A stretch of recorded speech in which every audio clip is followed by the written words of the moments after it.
Bien, ¿estamos listos? ¿Seguro? Ah, bueno.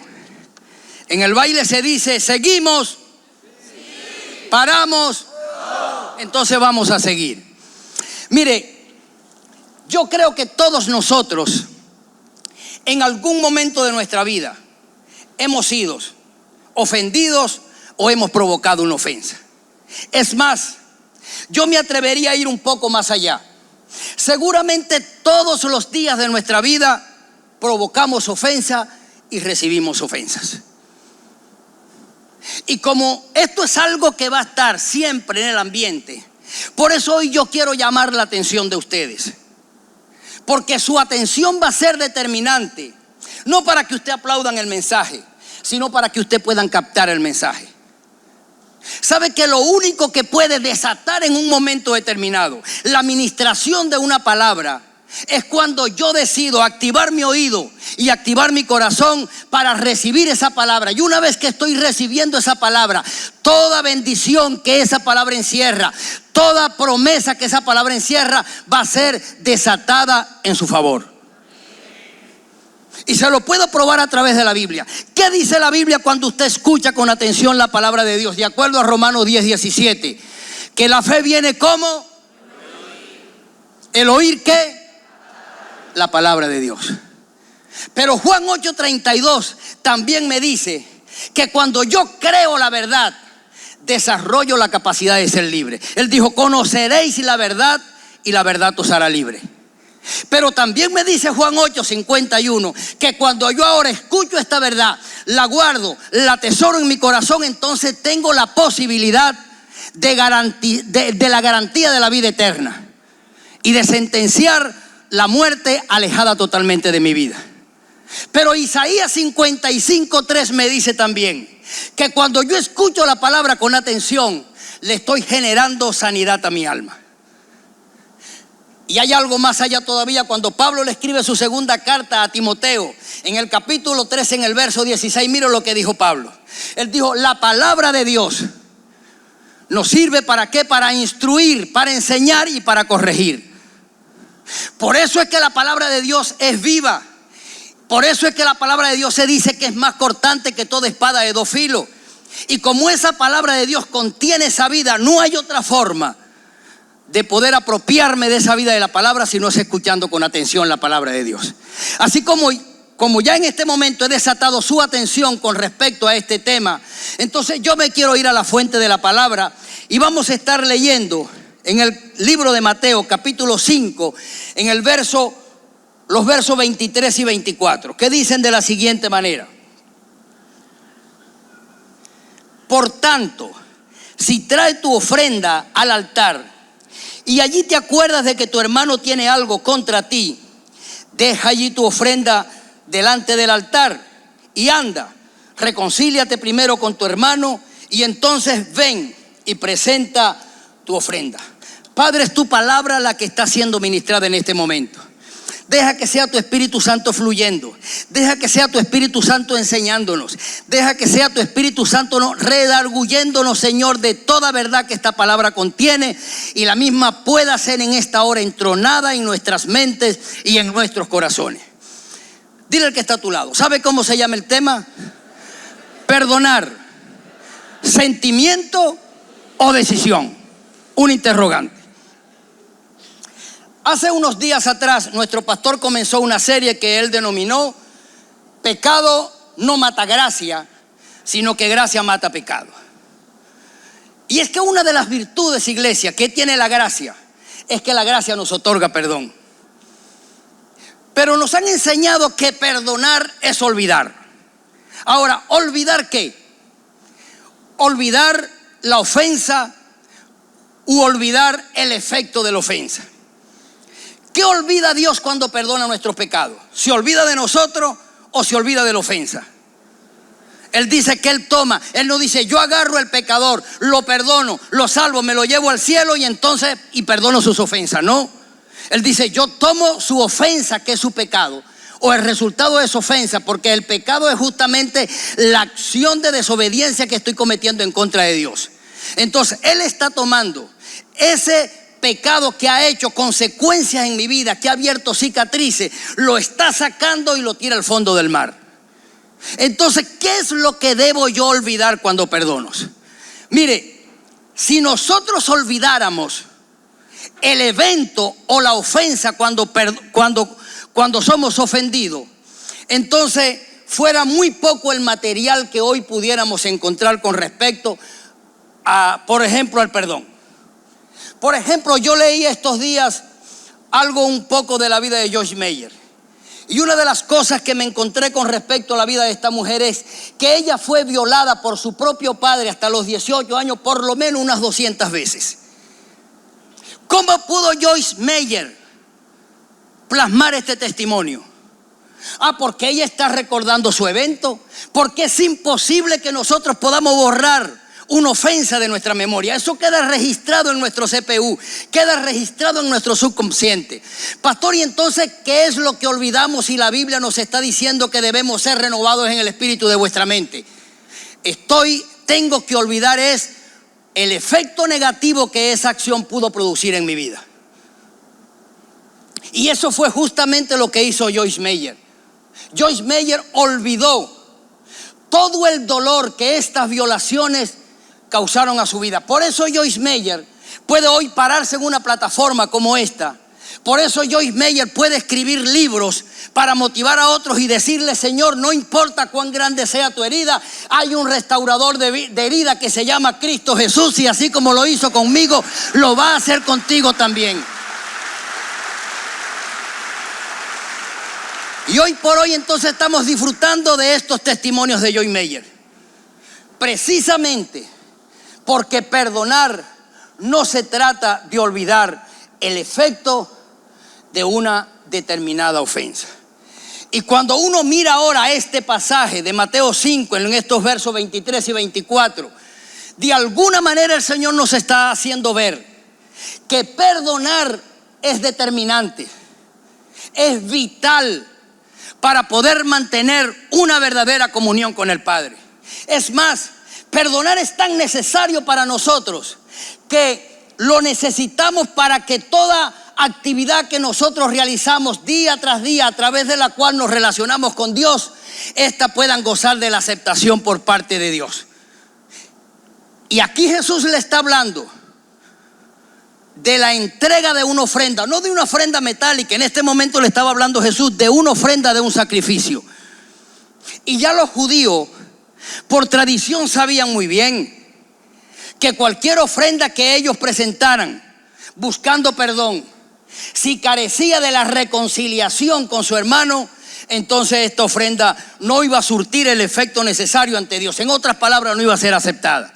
Por eso Jesús le está diciendo a todas las personas que le están oyendo en esta oportunidad: señores, si ustedes cuando traen una ofrenda al altar, si acuerdan, no que ustedes tienen algo en contra de su hermano, porque lea el pasaje bien, sino que su hermano tiene algo en su contra, deje la ofrenda. Vaya, realice la restauración. Y una vez que se restaure, entonces venga y realice su ofrenda. Y entonces su ofrenda va a permitir que toda esa ofensa que usted le hizo a esa otra persona o que recibió de esa persona, no solamente quedó saldada entre ustedes dos, sino que también quedó saldada para con Dios. Porque es que la falta de perdón va a interrumpir nuestra vida de oración.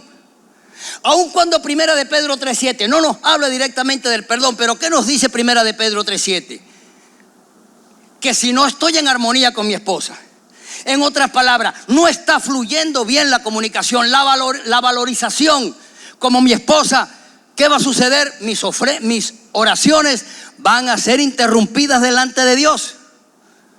Entonces, mire el alcance que está teniendo ya la falta de perdón en nuestra relación con Dios. Y Jesús nos está haciendo ver aquí que el perdón es algo que tú tienes que sentir para hacerlo. O sea, no es que si te paraste esta mañana de buen ánimo con el pie derecho y dices: bueno, hoy me paré con el pie derecho, yo voy a perdonar a mi vecino. No es tampoco medir el nivel de la ofensa para saber si lo voy a perdonar o no. No es tampoco clasificar a la persona que me hizo la ofensa para ir a donde esta persona. Cualquiera persona. Es más, Jesús fue bien determinante en esto. Él dijo: señores, ustedes tienen que amar a vuestros enemigos.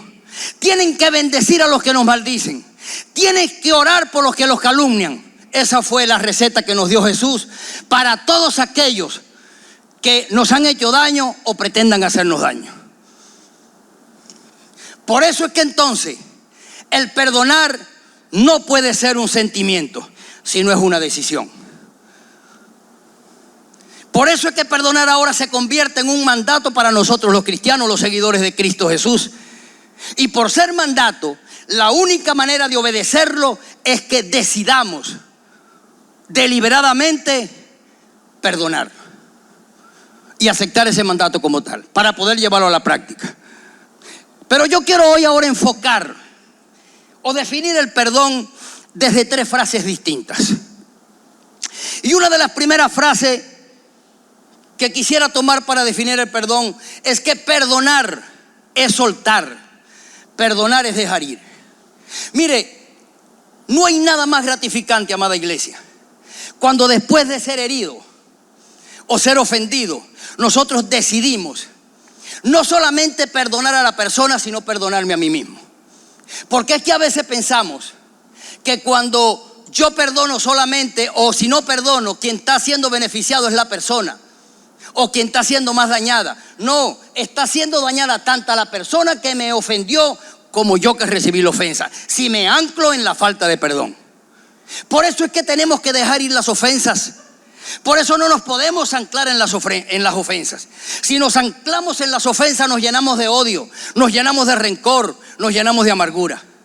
Mire, la falta de perdón nos puede llevar aún a echar a perder cualquier sueño que nosotros tengamos, que tenga Dios con nosotros. La falta de perdón nos puede llevar que aun cuando yo quiera conquistar mi sueño y esté decidido a hacerlo a pesar de la falta de perdón, pero permitirme caminar hacia ese destino lleno de amargura.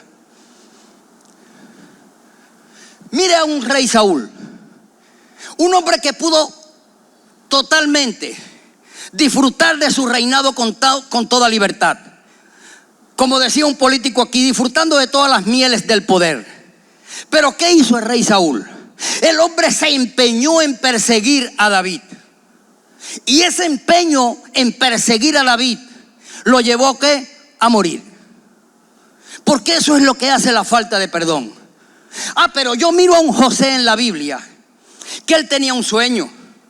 Y un sueño que fue interrumpido de alguna manera por una serie de eventos que él pudo haberse detenido y decir: no vale la pena seguir tras de este sueño.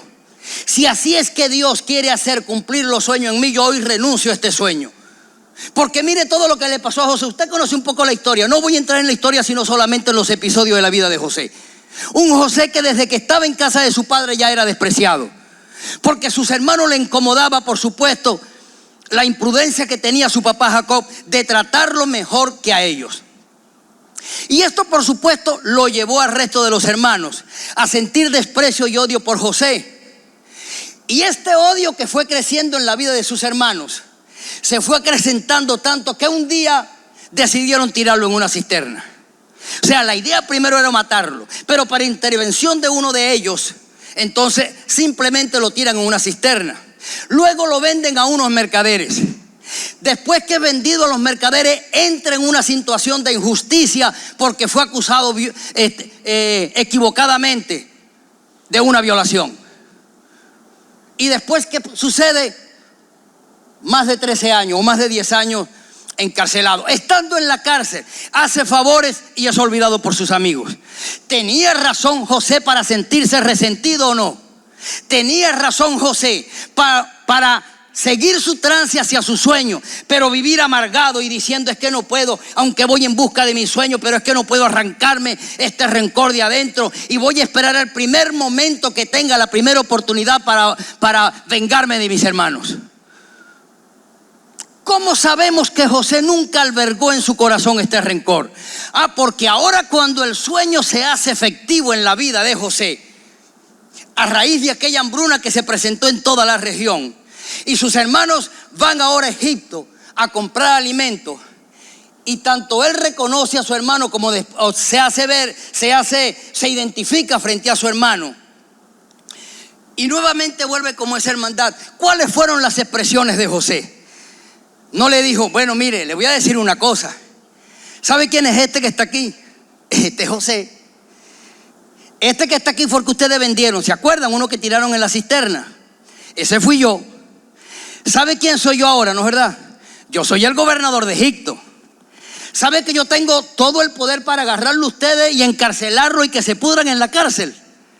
Eso lo puede hacer un hombre resentido, lo puede hacer una persona llena de amargura, llena de rencor y llena de odio. Pero alguien que se ha dejado ministrar por el Padre, que se ha dejado restaurar por el corazón del Padre, siempre pensará lo contrario. De allí lo importante es que no permitirnos que la palabra nos entre por aquí, nos salga por aquí, sino darle a la palabra la debida prestancia y permitirnos que esa palabra ministre en nuestro corazón, transformándonos, cambiando nuestra manera de pensar y sanando nuestro interior. Y esto fue lo que hizo este hombre. ¿Cuáles fueron las palabras de José para sus hermanos? Tranquilo, ¿por qué se están preocupando? ¿Sabían que no fueron ustedes los que me enviaron aquí? ¿Sabieron que yo estoy aquí es por obra de Dios? Que me envió para ser gobernador de Egipto en estos tiempos de dificultad, para ser padre de Faraón y para preservar vidas. Así que no se sientan mal. Esta fue la expresión de este hombre. Y esta tiene que ser la expresión, mi amada iglesia, por nuestra propia sanidad interior. Si estamos pasando por ofensas, si todavía en nuestro interior hay heridas abiertas que nos están sangrando, y esas heridas, aunque usted no crea, aunque lo quiera disimular, le va a robar su paz. No le deja disfrutar el gozo de la salvación. Por eso el salmista dijo en una oportunidad: Señor, no quites de mí el gozo de la salvación. Porque es que la falta de perdón nos arruina. Está comprobado que la falta de perdón, yo creo que la ciencia sí ha copiado de la Biblia cuando sabe decir perfectamente que la falta de perdón puede desarrollar cualquier tipo de cáncer en tu cuerpo.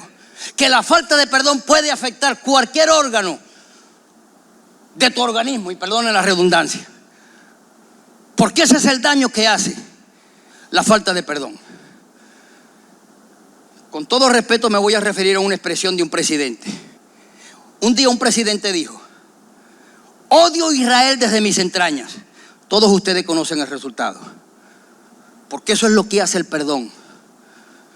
No solamente cuando usted lo declara con su boca, cuando usted siente ese perdón, todos sus órganos están implicados, todo su ser, su cuerpo, su alma, su espíritu está implicado en esta falta de perdón. Y por supuesto, estos tres elementos que nos componen van a ser afectados.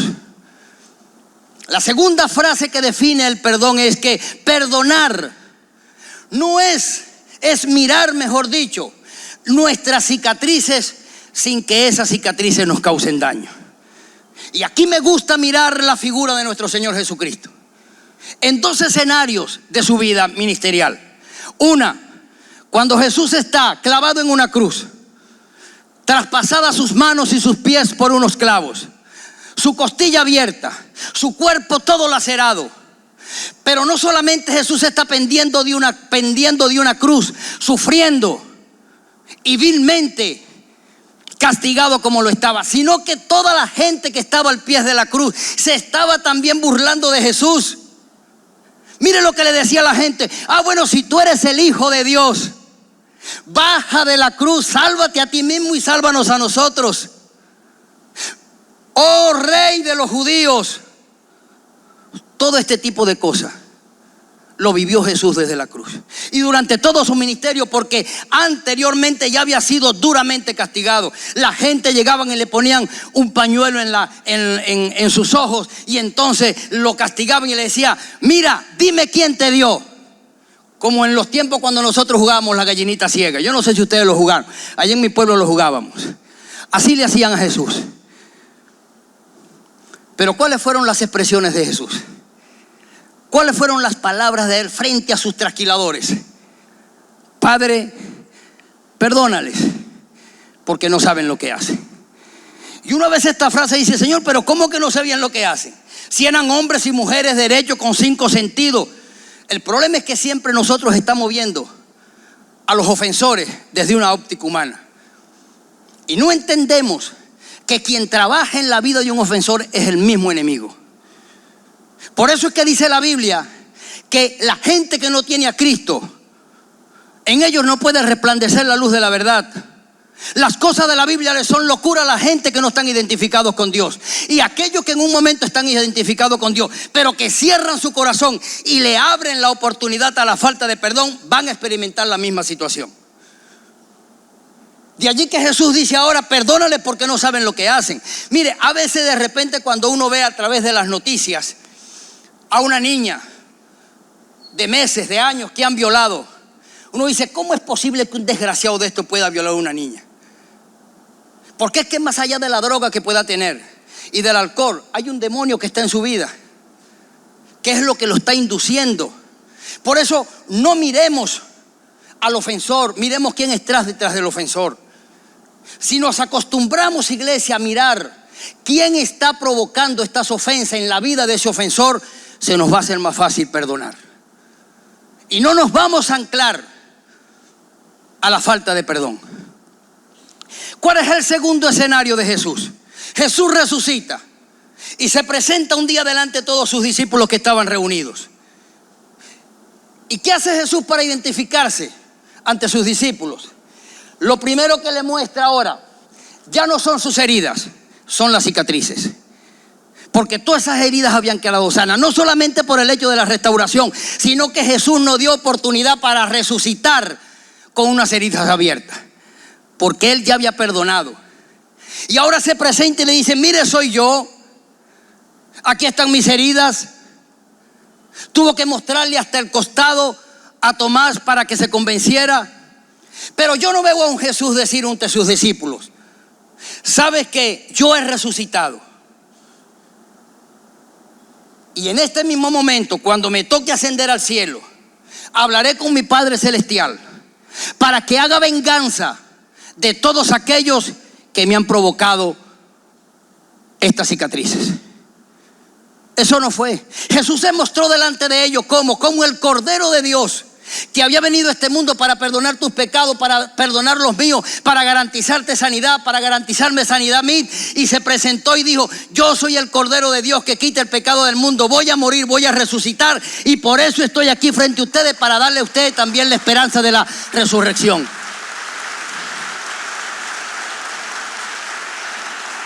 ¿Qué tal si nosotros aprendiéramos a hacer esa diferencia ante nuestros agresores?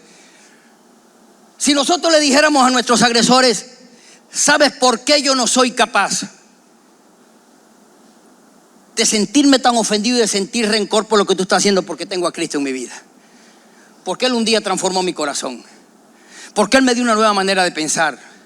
Porque Él me ha enseñado en la oración modelo, me dijo que si yo no perdonaba, yo no voy a recibir perdón. Y como yo quiero vivir una vida libre, como yo quiero vivir una vida en pleno perdón, entonces por eso yo te extiendo hoy mi perdón. Mira, iglesia, mientras nosotros sigamos mirando nuestras heridas provocadas por las ofensas para potenciar cualquier falta de perdón en nuestras vidas, es como si estuviéramos infectando las heridas para que nunca sanen. Mirar las heridas desde ese punto de vista es postergar el perdón que debemos darle a nuestros ofensores y que debemos darnos también a nosotros mismos, prolongando así también nuestro sufrimiento. Ojalá nosotros pudiéramos entender hoy que los primeros dañados por la falta de perdón somos nosotros. Ojalá pudiéramos entender hoy que la falta de perdón nos niega la posibilidad de reconciliarnos con nosotros mismos, con los demás y con Dios. Con nosotros mismos, porque cuando alguien no comete un pecado y no somos capaces, esa falta de perdón nos lleva a no sentir perdón nosotros mismos. Y vivo siempre albergando ese rencor, porque digo, no me da la gana de perdonarlo, y si viene a perdonarme tampoco lo voy a perdonar. Porque así es como nos habla. Ese es el mensaje de la falta de perdón. Pero es que la falta de perdón no solamente nos puede llevar a no sentirnos perdonados con nosotros mismos, es que nos puede llevar a que cualquier decisión equivocada que tomemos, eso pareciera que es una condena para nosotros eternamente. Mire la situación de una mujer que un día emigra con su familia hacia una ciudad por una situación particular que había en Jerusalén. Y me refiero a Noemí, a su esposo Elimelech y a sus hijos. Dice que debido a una hambruna que había en la ciudad de Jerusalén, ellos deciden emigrar a la ciudad de Moab. Pero estando en la ciudad de Moab, muere el esposo de Noemí y seguidamente mueren sus 2 hijos. Ella decide regresar a Jerusalén. Pero ¿cómo lo hace? Lo hace lleno de amargura, lo hace lleno de odio, culpando a Dios. Mire cómo esta mujer cuando está entrando, me imagino que sus vecinos, cuando esta mujer está entrando en la ciudad de Jerusalén, la ven amargada, le ven la cara demacrada, la ven a lo mejor mal vestida. Y entonces comienzan a decir en voz alta: ¿no es esta Noemí? ¿Cuáles fueron las palabras de Noemí? No me llamen Noemí, que significaba dulzura. Llámenme Mara, porque en gran amargura, y ahí le echa la culpa a Dios, me ha puesto el Todopoderoso. Porque eso es lo que va a suceder cuando yo no me perdono a mí mismo. No admito mis culpas, no admito mis errores. Tampoco voy a admitir cuando cometo un pecado. Creo que cuando cometo un pecado y no me reconcilio conmigo mismo, la sangre de Jesús no es suficiente para limpiarme. Y me encierro en ello y comienzo a padecer. Mire lo que hizo David. Cuando David comete su pecado con Betsabé, él dice que se encerró en su pecado, no se lo confesó a nadie hasta que llegó el profeta Natán. Pero cuando David escribe ahora el Salmo 32 en el verso 3, ¿qué dice David? Mientras callé, envejecieron mis huesos. Mire cómo nos va destruyendo la falta de perdón, amada iglesia. Esto no es un juego. Y yo no quisiera que esto fuera un mensaje hoy más para ustedes. Yo quisiera que esto fuera una advertencia. Yo me llené de gozo cuando después que me bajé en el primer servicio, una hermana me llegó a la oficina y me dijo: pastor, ¿sabe que anoche el Señor me despertó a las 4 de la mañana y me dijo: tienes que perdonar a fulano? Y no es una coincidencia que usted esté hoy hablando del perdón. Este no era el mensaje que yo tenía. Yo tenía mi mensaje preparado, pero a partir del miércoles el Señor me dijo: no vas a hablar de esto, vas a hablar acerca del perdón. Y por eso estoy hablando hoy del perdón. Y yo sé que no va a ser una casualidad, porque seguramente le estoy hablando hoy a gente herida, que tiene todavía no cicatrices, sino que tienen heridas abiertas en su alma, que no han querido perdonar por las razones que sean. Pero es necesario, iglesia, que hoy tú tomes la decisión. Si quieres verdaderamente disfrutar de una sana relación con Dios y con tu semejante, debes primero comenzar perdonándote a ti mismo. Segundo, la falta de perdón nos lleva a no reconciliarnos con las demás personas. ¿Por qué es que nos volvemos insensibles? Siempre entonces nos parece que la falta o la calumnia que nos levantaron es demasiado mayor, que no merece que nosotros la perdonemos. Y aun cuando como cristianos sabemos que hemos sido perdonados por Dios, de repente hemos experimentado el perdón de otras personas a las que le hemos fallado, seguimos siendo pertinaz en decir: no voy a perdonarlo. Mire lo que sucede. Jesús pone una vez una parábola, la parábola de los 2 deudores. Hay un deudor que le debe a un rey 10,000 denarios, que según los calculadores en este momento equivale a una deuda de $100 millones.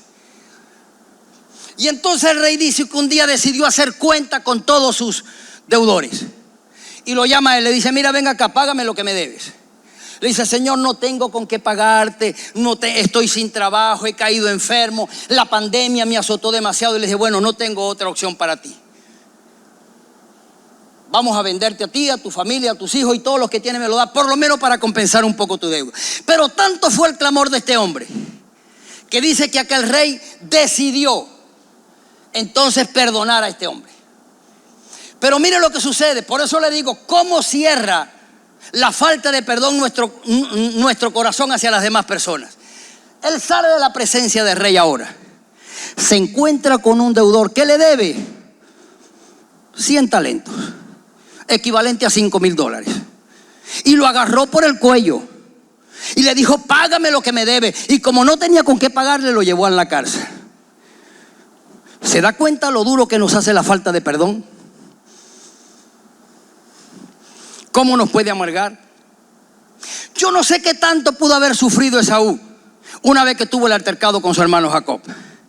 Pero yo estoy seguro que durante más de esos 20 años que ellos no fueron reconciliados como hermanos, seguramente Esaú iba inventando maneras de dónde estará metido Esaú, Jacob, qué voy a hacer, cuál va a ser mi actitud, cómo lo voy a atacar, cómo lo voy a cumplir la promesa, porque él había prometido que iba a matar a su hermano a raíz del engaño que le hizo en su casa. Y me imagino que él vivía siempre maquinando ahora cómo llevar a cabo esta acción.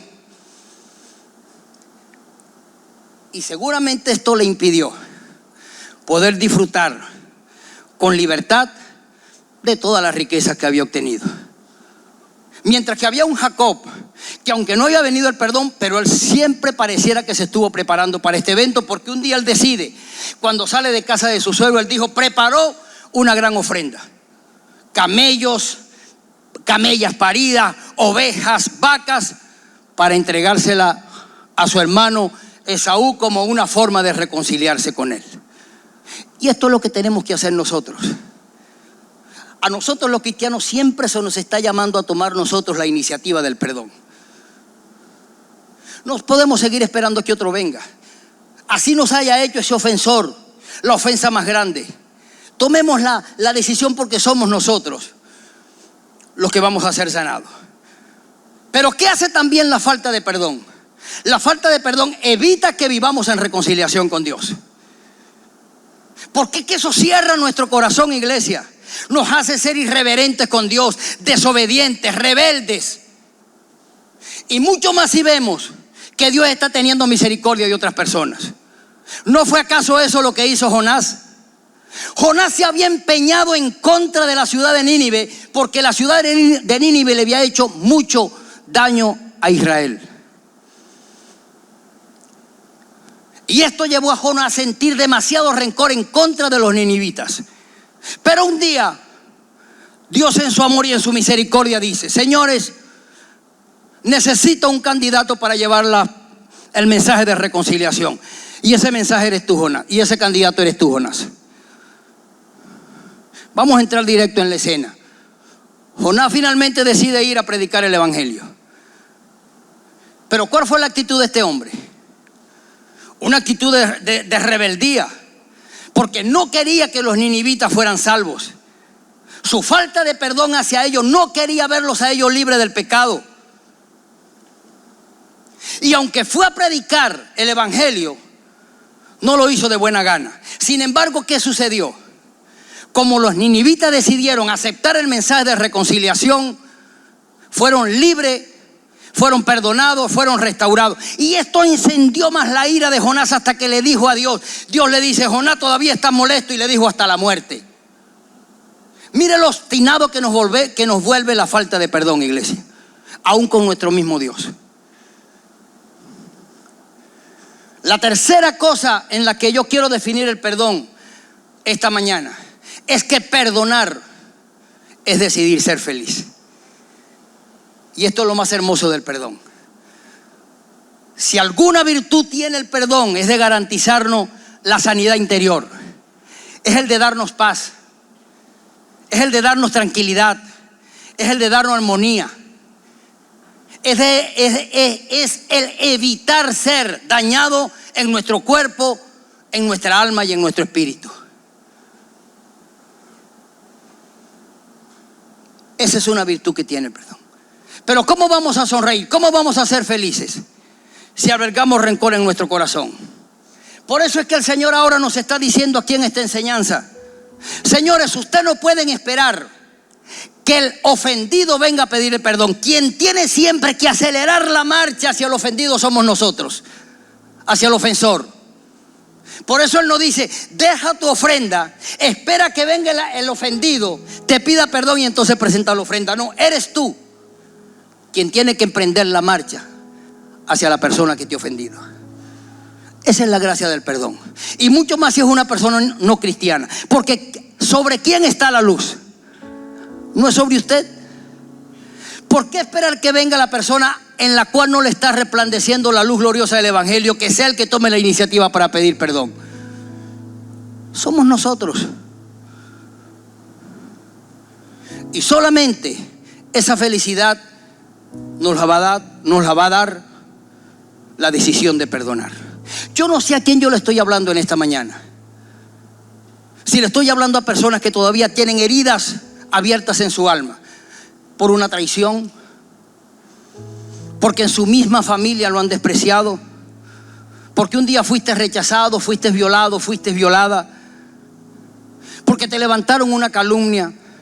Pero yo te quiero decir hoy, iglesia, en esta mañana, sea cual sea la razón por la que esa herida se abrió en tu interior, hoy Dios te está presentando como una especie de autobús. Pudiéramos ponerle el autobús del perdón, en la que te está invitando y te dice: súbete a este autobús, porque hoy yo quiero sanar tus heridas, porque hoy yo te quiero restaurar, porque hoy yo quiero liberarte, porque hoy yo quiero finalmente que tú puedas entrar en una verdadera relación de armonía y de gozo conmigo. No permitas que esta falta de perdón te siga destruyendo. Y usted dirá: lo que pasa, pastor, es que usted no se imagina lo que me han hecho. No, yo no me lo quiero imaginar tampoco, porque usted no se imagina tampoco por lo que yo he pasado. Y yo también he sido víctima de injusticias. En el año 88, por ejemplo, yo llegué de mi trabajo y entro a mi casa, y una vez que estoy con un compañero de trabajo que había ido a cenar conmigo, llegan dos funcionarios de la policía, de la antigua Policía Técnica Judicial, con una orden de allanamiento a mi casa, y allanan mi casa. Se llevan unas cosas, no estamos sabiendo por qué. Nos sacaron esposados. Yo vivía a 2 cuadras más o menos de la PTJ, allá en Barrio Mariño. Y el siguiente día pregunto: mire, oye, queremos saber por qué estamos detenidos. Y entonces nos dicen: bueno, es que realizaron un robo en Río Caribe. Y resulta que yo tenía en ese momento un Camaro negro, que por no tener espacio en mi casa para guardarlo, yo lo guardaba ahí mismo en la acera, como lo hacíamos mucho en la misma acera de la policía y de la PTJ. Estos dos funcionarios eran de la comisaría de Carúpano. Y entonces me dijeron: no, porque tú tienes un carro negro y el carro lo hubieron implicado en un robo. Así es la cosa. Yo no iba a Río Caribe. La única vez que había ido a Río Caribe era cuando tenía 18 años, 10 años, que vine con mi papá. De ahí más nunca había ido a ese pueblo. Y entonces, bueno, estando ya detenido en Carúpano, cae un señor de una línea por puesto porque tuvo un problema con un pasajero. Y comenzamos a decir la razón por la que él estaba detenido y por la que yo estaba. Entonces le digo: mira, yo estoy por esto, estamos porque nos está acusando de un robo y tal en Río Caribe. Ah, mira, yo conozco a esos muchachos. Exactamente, tienen un carro como el tuyo, son 2 hermanos. Y 6 días después agarraron a las personas. Pero ¿sabe qué sucedió por año y medio? Yo estuve guardando este rencor en mi corazón. Y a 1 cuadra de mi casa estaba una panadería donde siempre iban todos esos funcionarios a tomar café y a comerse su cachito allí. Y a veces estaban esos funcionarios, y cuando yo llegaba a la panadería y estaban ellos, yo no compraba pan, yo me salía y prefería ir a otra panadería más lejos. Yo no pasaba por la acera de la policía por la rabia y el rencor que le tenía a estas personas. Y a veces agarraba la calle Traven para salir por allí. Me parecía a la enemistad que había entre judíos y samaritanos, que daban toda la vuelta para llegar a Judea por no pasar por Samaria. Así hacía yo. Porque eso no hace el perdón. La falta de perdón. La falta de perdón nos hace perder, iglesia, la perspectiva de la vida. Nos encierra en la prisión de la amargura. La falta de perdón nos hace creer que ya no hay más nada que hacer, que todo está perdido, que somos unos miserables y que como miserables debemos de vivir. ¿Y sabe cuándo yo fui libre? Cuando yo decidí perdonar a esas personas. Y por eso hoy insisto en que no sigas con estas heridas abiertas en tu alma. ¿Por qué no te pones de pies por un momento y te tomas unos 2 o 3 minutos y trae a tu mente esa ofensa que te está haciendo sangrar en esta mañana. Díselo al Señor con nombre y apellido, allí en voz baja o en tu interior de tu mente. Dile: Señor, hoy yo decido perdonar a Perencejo. Hoy yo decido, Señor, ser libre de esta ofensa de la traición, de esta ofensa de rechazo, de esta injusticia que cometieron un día conmigo. Yo decido, Señor, ser libre de esta violación, de este dolor que me causó esta violación. Y yo sé que he venido hoy al mejor lugar, Señor, donde yo puedo ser restaurado. Pero es necesario que identifiques hoy esa herida. No puede haber identificación si tú no confiesas tu pecado. La única manera en que Dios pueda trabajar sobre esa ofensa que está permitiendo todavía que tu herida está abierta es que tú decidas decirle al Señor con nombre y apellido cómo se produjo todo esto. Y créeme, el Señor es experto. Por eso Él dice: señores, todos los que están afligidos, cargados y abatidos, vengan a mí. Porque mi única finalidad en este mundo, dice Jesús, y todavía no estando, sino estando presente a través del Espíritu Santo, es traer restauración a sus vidas. Ponga ahí la mano en su corazón y dígale: Señor Jesús, hoy yo decido renunciar a toda ofensa que está produciendo en mí esta falta de perdón. Hoy decido, Señor, sacar de mi corazón todo lo que hasta ahora me ha hecho sentir miserable, me ha hecho perder la perspectiva de la vida, me ha hecho creer, Señor, que tu sangre no es suficiente para perdonarme.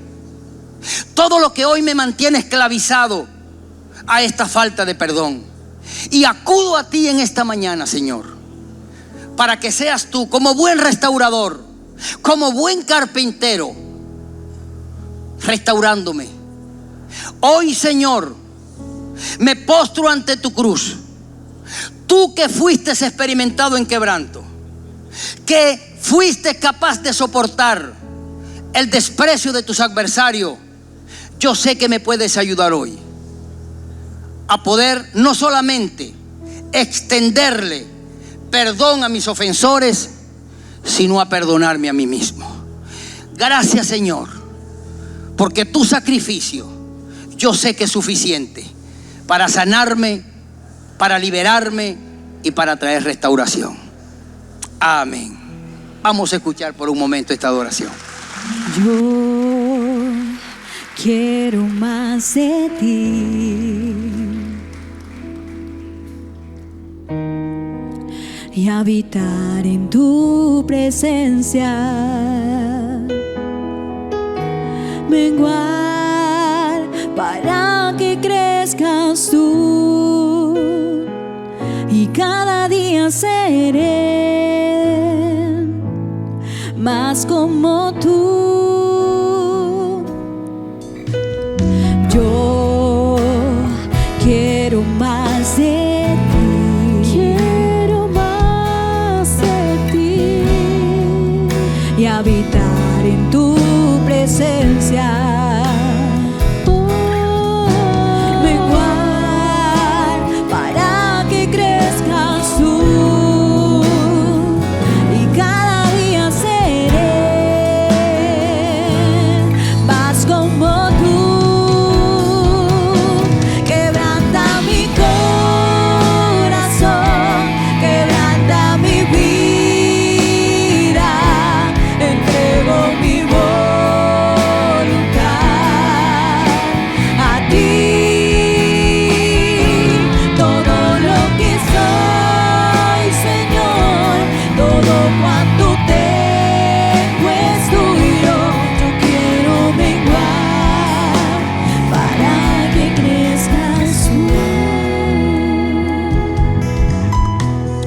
Padre, hoy clamo en esta mañana, Señor, delante de tu presencia, para que esta palabra que he predicado en tu nombre no vuelva vacía, para que la vida que contiene esta palabra, el poder de la libertad que ella encierra, y el poder de la restauración hoy se haga efectivo en la vida de cada uno de mis amados. Padre, clamo para que hoy haya un rompimiento en sus vidas y que hoy salgan almas de aquí, Señor, liberadas, restauradas, dispuestas a otorgar el perdón y dispuestas a ser perdonadas, Señor. Hoy yo clamo para que sea tu precioso Espíritu Santo, mi Dios, llenándolas en esta hora, cerrando toda puerta de falta de perdón que hay en sus vidas, cerrando toda puerta, Señor, que lo puede llevar a la prisión de la amargura, del odio y del rencor. Y que seas tú hoy, Señor, ministrando en sus vidas, ayudándoles a poder instaurar el perdón como una bandera que nunca dejará de ser izada en sus vidas. Que donde ellos se paren hoy, cualquier ofensor de él va a ver esta bandera levantada. Porque tu Espíritu Santo, Señor, hoy le ha tratado en esta área. Gracias, Padre. Te doy toda la honra y toda la gloria en el nombre poderoso de Jesús. Amén y amén. Quebranta mi corazón, quebranta mi vida, entrego mi voluntad a ti, todo lo que soy, Señor, todo cuanto tengo es tuyo. Yo quiero menguar para que crezcas tú. Yo quiero menguar para que crezcas tú. No quiero menguar para que crezcas tú. Mis amados, que la paz de Dios y la presencia del Espíritu Santo sea con ustedes. Amén.